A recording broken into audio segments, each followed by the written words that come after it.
In our last two examples, we want to graph an equation and an inequality that are not written in that slope-intercept form.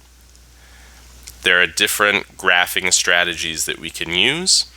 One would be just plugging in points for x and seeing what that forces y to be to get those coordinate pairs.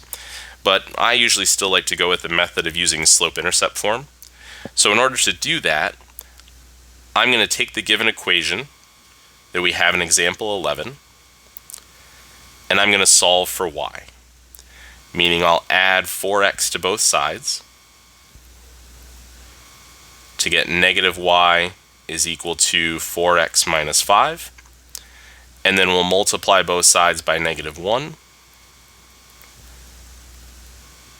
to get y is equal to negative 4x plus 5. From there, I can plot my y-intercept at 5 and use my slope of negative 4 to move down 1, 2, 3, 4, and over 1 to get to my second point.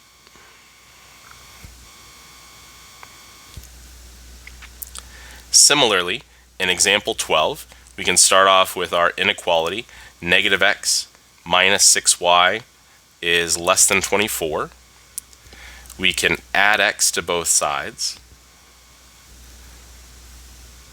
to get negative 6y is less than x plus 24, and then multiply both sides by the reciprocal of that coefficient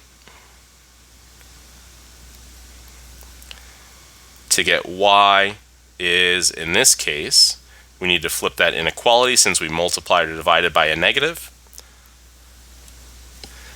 is greater than negative 1/6 x minus 4.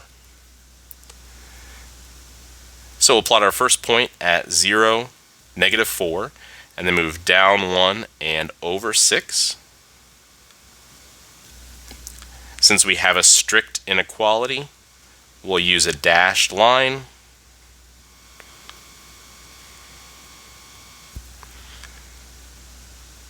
which should be straighter than I've drawn mine here. And then we can look at 0, 0 as that test point again. Plugging in 0 and 0 would give us 0 is less than 24, which is true, so we would shade that entire side of the graph that includes 0, 0 as part of our solution.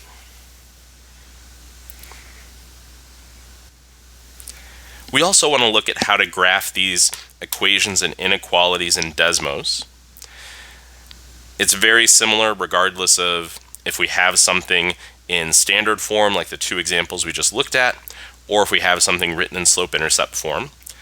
To graph an equation, we would simply type, if we wanted to graph example 11, negative 4x minus y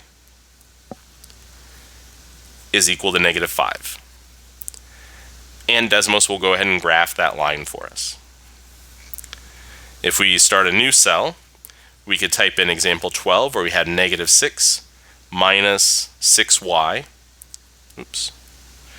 Negative 6 minus 6y is less than 24.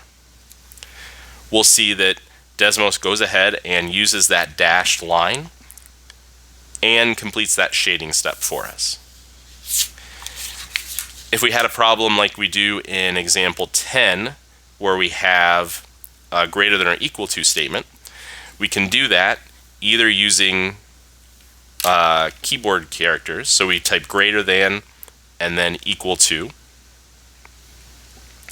or we can use the tools that pop up if you're using a tablet view, mobile view, and then write negative 7x, this was just 7x plus 3.